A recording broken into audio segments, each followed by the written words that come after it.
جب خانہ کعبہ کو گرایا جائے گا تب قیامت رونما ہوگی۔ جب قیامت قریب آئے گی ایک بدبخت حبشی خانہ کعبہ کو گرا دے گا، پھر قیامت آئے گی۔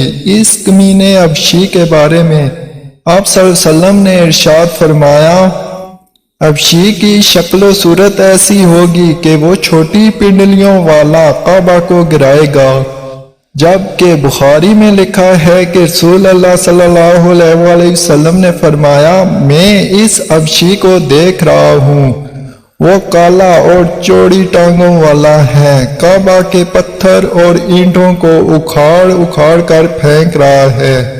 بخاری شریف میں ہے، قیامت کے وقت حضرت عیسیٰ علیہ السلام کے رہنے کے بعد جب لوگوں کے سینوں سے قرآن پاک اللہ تعالیٰ اٹھا لے گا تو اس کے بعد وہ بدبخت حبشی خانہ کعبہ کو گرائے گا۔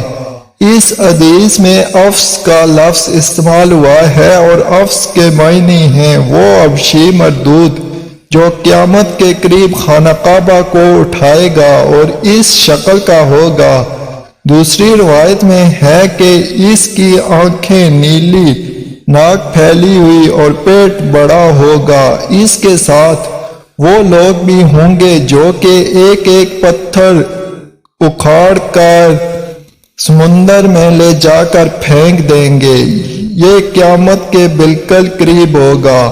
آئندہ چند سالوں میں امام مہدی اور حضرت عیسیٰ کا نزول ہو جائے گا۔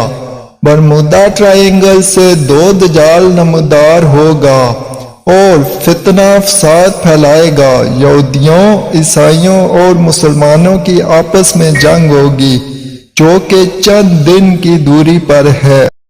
حقیقت تو یہ ہے کہ یہ سب افسانے ہیں جو سادہ لو عوام الناس کو جہاد سے دور کرنے کے لیے ہیں۔ اگر گہری نظر سے دیکھا جائے تو بڑے بڑے فتنے تو کئی صدیاں پہلے ہی رونما ہونا شروع ہو گئے تھے۔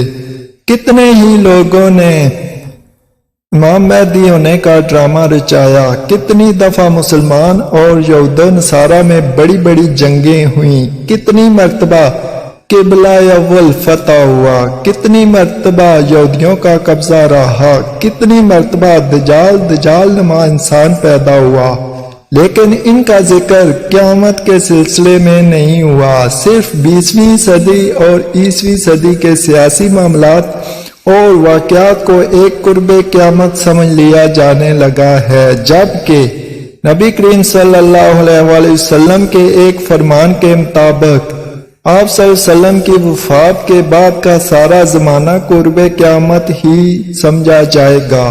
کتنی صدیاں بیت جائیں گی۔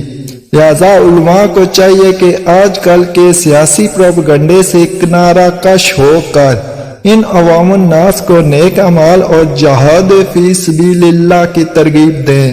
اللہ تعالیٰ سے دعا ہے اللہ تعالیٰ ہمیں نیک کام کرنے کی توفیق دے اور برائیوں سے دور رہنے کے لیے ہماری مدد کرے۔ آمین یا رب العالمین۔